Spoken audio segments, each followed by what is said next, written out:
माय माऊली नमस्कार.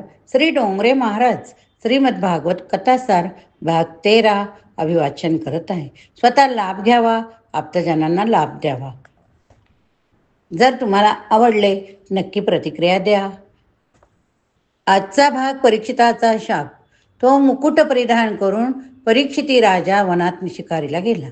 तेथे भागवतात एकदा शब्दाचा प्रयोग केला गेला आहे. राजा तसा तर कधी शिकार करण्यात जात नसे, पण आज गेला. अनेक जीवांची हत्या केली. मध्यान्ह काळ झाल्यावर राजाला भूक व ताण त्रस्त करू लागले. तो एका ऋषींच्या आश्रमात शिरला. शमीक ऋषी समाधीत लीन होते. कुणी संत साधू जपध्यानात बसले असता तेथे जाऊ नये. कदाचित गेलेस तर नमस्कार करून परत यावे. त्यावेळी लौकिक गोष्टी करू नयेत. भगवंताच्या ठिकाणी ऐक्य साधण्याच्या दृष्टीने तो साधू अनुष्ठान करीत असतो. लौकिक गोष्टीने त्याच्या जप तप ध्यान भजनात बाधा येईल. परीक्षितीला वाटले, मी या देशाचा राजा असूनही हा ऋषी माझे स्वागत का करीत नाही. कदाचित स्वागत न करण्यासाठी हा जपाचे नाटक करीत असावा. राजाच्या बुद्धीत कलीने प्रवेश केला. म्हणून आपण क्षमिक ऋषींची सेवा करण्याऐवजी आपलीच सेवा ऋषींनी करावी अशी इच्छा राजाच्या मनात उत्पन्न झाली. त्याला दुर्बुद्धीने घेरले. मेलेला साप त्याने क्षमिक ऋषींच्या गळ्यात घातला. त्याने एका तपस्व्याचा अपमान केला. दुसऱ्याचा अपमान करणारा स्वतःचा अपमान करीत असतो. दुसऱ्याला छळणारा स्वतःलाच छळत असतो. कारण की सर्वांमध्ये आत्मा हा तर एक आहे. राजाने क्षमिक ऋषींच्या गळ्यात तर मेलेला साप घातला, परंतु असे करून त्याने आपल्याच गळ्यात जणू जिवंत साप घालून घेतला. सर्प कालाचे स्वरूप आहे. सर्प साक्षात काळाचे स्वरूप. इंद्रिय वृत्ती अंतर्मुख करून प्रभूच्या पदी स्थिर झालेला ज्ञानी जीव क्षमिक ऋषी होय. अशा ज्ञानी जीवाच्या गळ्यात सर्प घालण्याचा अर्थ आहे काळाला मारणे. जितेंद्रिय योगी याचा काळ स्वयं मरत असतो, अर्थात काळ त्याला मारत नसतो. राजा म्हणजे रजगुणात फसलेला भोग प्रधान विलासी जीव. अशांच्या गळ्यात साप लटकत असतो, म्हणजे जिवंत साप त्याच्या गळ्यात असतो, अर्थात काळाचे भय त्यांना असते. क्षमिक ऋषींचा पुन्हा शृंगा जेव्हा हे दृश्य पाहिले तेव्हा तो क्रोधाने भडकला. ऋषींचा अपमान करणारा राजा स्वतःला काय समजतो. शृंगाने राजाला शाप दिला की तू माझ्या वडिलांच्या गळ्यात मेलेला साप घातलास, पण आजपासून 7व्या दिवशी तुला तक्षक नावाचा नाग डसेल. पश्चाताप दग्ध परीक्षिती. बघूया आपण आता काय पश्चाताप दग्ध परीक्षिती.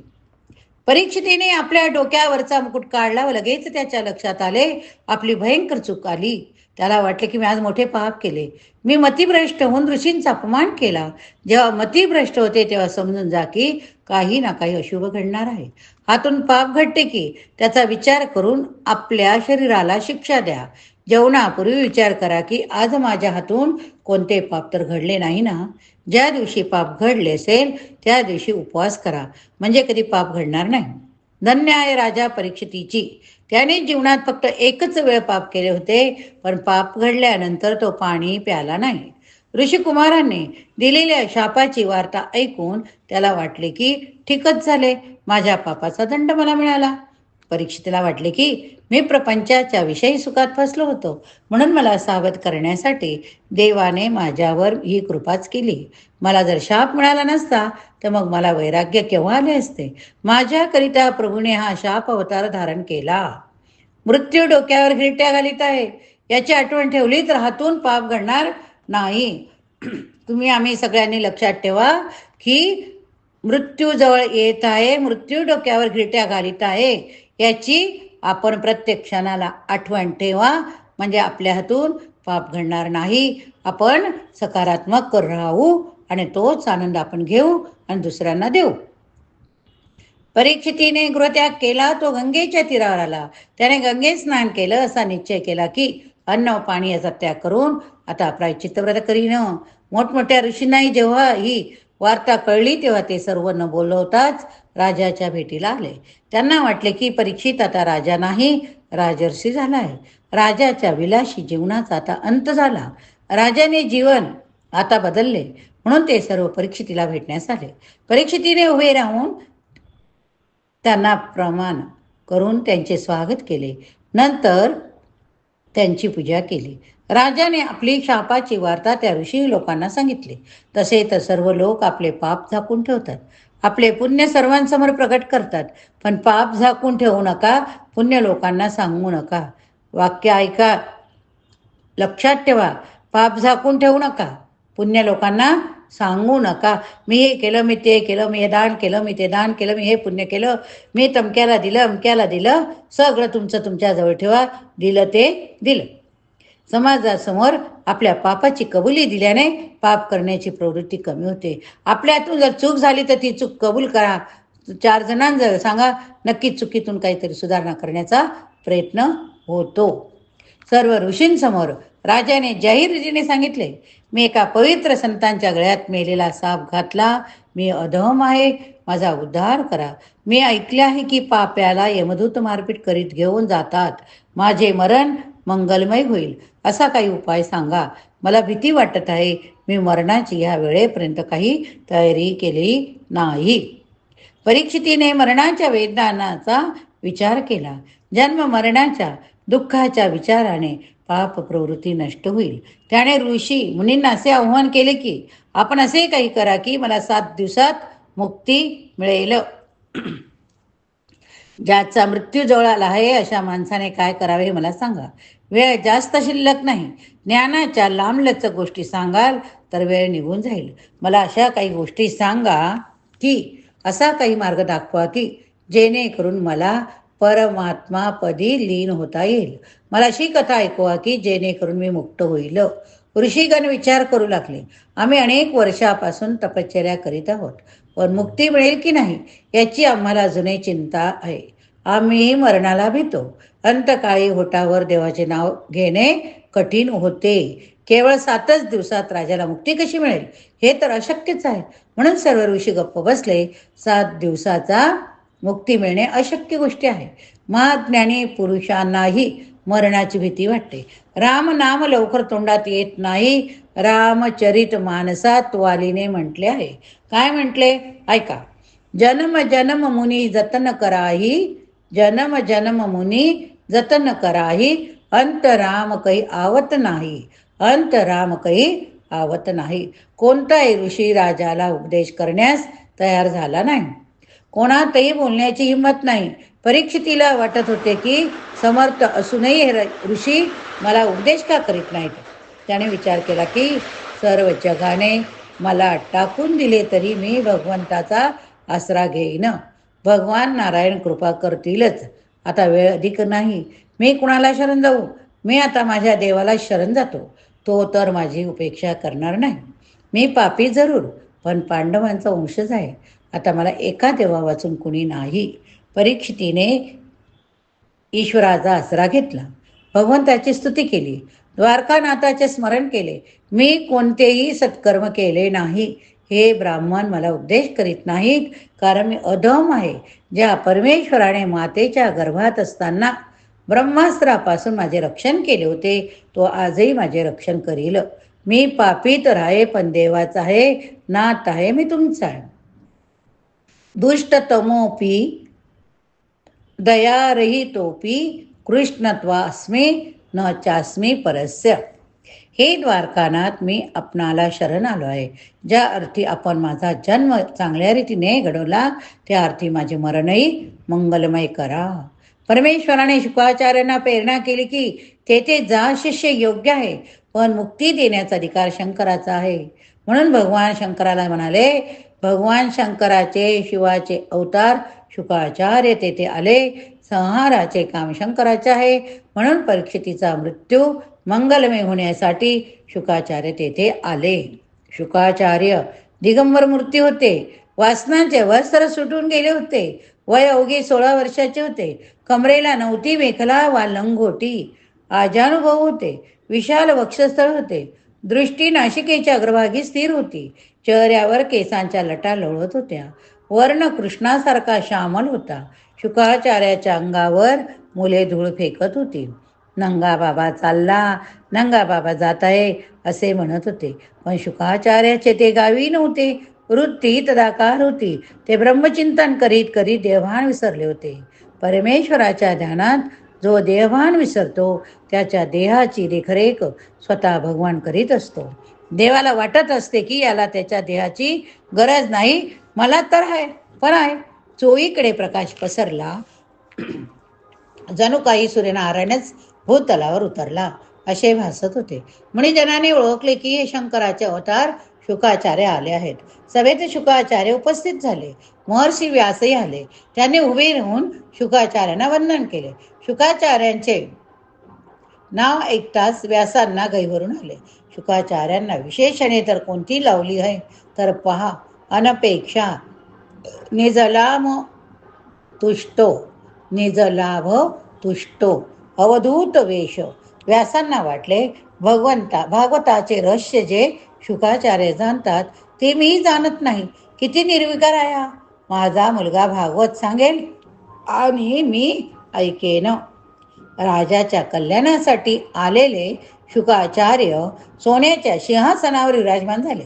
परीक्षितीने डोळे फोडले. माझा उद्धार करण्यासाठी प्रभूने यांना पाठविले आहे. काही तर ते माझ्यासारख्या पापी व विलासी पुरुषाकडे आले नसते. परीक्षितीने शुकाचार्याच्या चरणी नमस्कार केला, प्रणाम केला. परीक्षितीने आपले पाप त्यांना सांगितले. मी अधम आहे, माझा उद्धार करा. आसन्न मरण पुरुषांनी काय करावे? माणसाचे कर्तव्य काय? त्याने कोणाचे श्रवण जप स्मरण पूजन करावे? गुरुदेव शुकाचार्यांचे हृदय भरून आले. शिष्य सुयोग्य आहे असे त्यांना वाटले. अधिकारी शिष्य मिळाल्यानंतर गुरुला वाटत असते की आपले सर्वस्व याला द्यावे.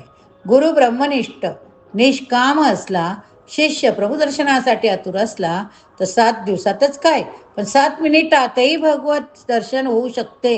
आणि जर गुरु लोभी असला तर शिष्य लौकिक सुखाची मागणी करणार असला तर ते दोघेही नरकवासी होतात. लोभी गुरु और लालसी चेला, होय नरक में ठेलम ठेला. शुकाचार्य म्हणता, राजा तू घाबरतो कशाला? अजून 7 दिवस शिल्लक आहे. मी तुझ्याजवळून काय घेण्यास नव्हे तर देण्यास आलोय. मी निरपेक्ष आहे. मला जो आनंद लाभला आहे व जे भगवंताचे दर्शन मला झाले तेच दर्शन तुला करविण्यास मी आलो. माझे वडील भूक लागली की बोरे खात असत, परंतु या कृष्ण कथेचा इतका आनंद आहे की तिच्यामुळे मला भूकही लागत नाही, बोरांची आठवण येत नाही. माझे वडील अंगावर वस्त्र ठेवीत असत. प्रभू चिंतनात माझे वस्त्र कोठे केव्हा सुटले हेही मला कळले नाही. 7 दिवसात मी तुला कृष्ण दर्शन घडवीन. मी बादरायणी आहे. कृष्णानंदात मस्त झाल्यावर बोरे खाणे कुठे उरते? भगवान बादरायानीही. शुकाचार्याचे संपूर्ण वर्णन वैराग्य या एका शब्दाने व्यक्त होऊ शकते. बादरायणीच्या जागी शुक शब्दाचा प्रयोग होऊ शकतो का? भागवतातील एकही शब्द प्रयोग निरर्थक नाही. शुकाचार्याचे वैराग्य दाखविण्यासाठीच या शब्दाचा प्रयोग केला गेला आहे.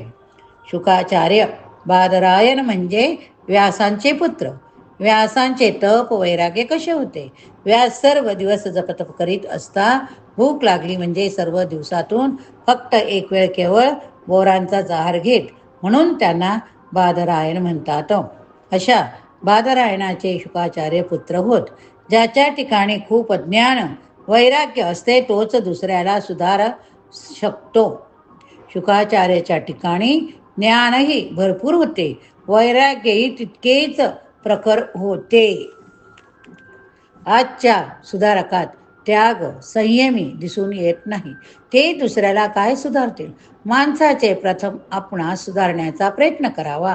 राजा जो काळ निघून गेला आहे त्याचे स्मरण करू नकोस, भविष्याचाही विचार करू नकोस. फक्त वर्तमानाला सुधारण्याचे प्रयत्न करा. 7 दिवस शिल्लक आहे. माझ्या नारायणाचे स्मरण करा. तुमचे जीवन अवश्य मंगलमय होईल. लौकिक रसाच्या भोगत्याला प्रेमरस मिळत नाही, भक्ती रसही मिळत नाही. ज्याने कामाचा त्याग केला तोच रसिक होय. जगाचा रस कडू आहे, प्रेम रसच मधुर आहे. जो इंद्रियांच्या अधीन होतो त्याला काळ पकडत असतो. भागवताचा वक्ता शुकाचार्यासारखा असावा. हरे राम राम राम हरे हरे, हरे कृष्ण कृष्ण कृष्ण हरे हरे. या ठिकाणी हा भाग संपला. पुढील भागात आपण पुढील कथा बघूया. आज आपला भागवत महात्म्य प्रथम स्कंद समाप्त या ठिकाणी झाला. दुसऱ्या स्कंदातल्या कथा आपण दुसऱ्या भागात बघूया. आपण प्रथम स्कंदात काय काय बघितले?